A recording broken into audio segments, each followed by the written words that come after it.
Hi అండి. ఎలా ఉన్నారు? అందరూ బాగున్నారా? Welcome to my channel. ఇదైతే నిన్న సండే రోజు వ్లాగ్ అండి.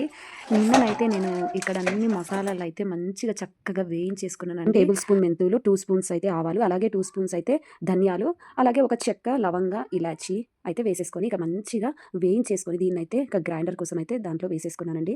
నేనైతే ఇక్కడ చికెన్ పచ్చడి అయితే పెడుతున్నాను. చికెన్ కోసం అయితే ఇలా మనము స్కిన్లెస్ చికెన్ తీసుకొని అలాగే బోన్స్ కూడా ఉండొద్దు.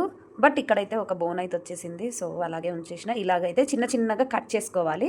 చిన్న చిన్న కట్ చేసుకొని అయితే పెట్టేసుకోవాలి. అలాగే తీసుకెళ్ళి ఇక స్టవ్ పైన అయితే పెట్టేస్తున్నాను.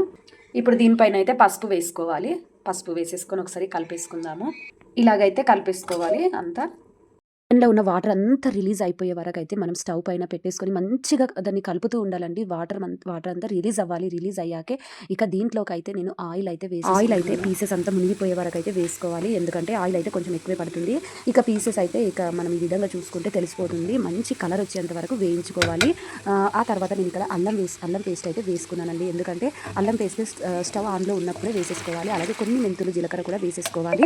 ఎందుకంటే ఆ వేడి పైనే అవన్నీ వేగాలి. అల్లం కూడా పచ్చి వాసన వెళ్ళిపోతుంది కాబట్టి స్టవ్ ఆన్లో ఉన్నప్పుడు వేసుకుని తర్వాత ఆఫ్ చేసుకోవాలి. ఆ తర్వాత నేను 2 ఎల్లిగడ్డలు అయితే నేను దాన్ని గ్రైండర్ పట్టేసుకొని ఇక దాంట్లోనైతే వేసేసుకుంటున్నాను. అలాగే కొద్దిగా పసుపు, దానికి సరిపడా కారం, ఉప్పు అయితే అన్ని దానికి సరిపడా వేసుకోవాలి. నాకు ఇక్కడ కొలత తెలుసు కాబట్టి వేసేసుకుంటున్నాను. అండ్ అలాగే ఇందాక మనం గ్రైండర్ చేసుకొని పెట్టుకున్న మసాలాలన్నీ వేసుకొని లాస్ట్లో కొంచెము అది వేడి తగ్గాకనైతే నిమ్మరసం వేసుకోవాలి. నేను ఇందులో నిమ్మరసం అయితే వేసేసుకున్నాను.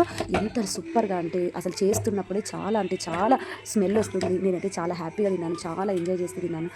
చాలా అంటే చాలా బాగుంది. మీరు ట్రై చేయండి. నచ్చితే లైక్ చేయండి. అలాగే సబ్స్క్రైబ్ చేసుకోవడం మాత్రం మర్చిపోకండి. Thank you for watching. Bye.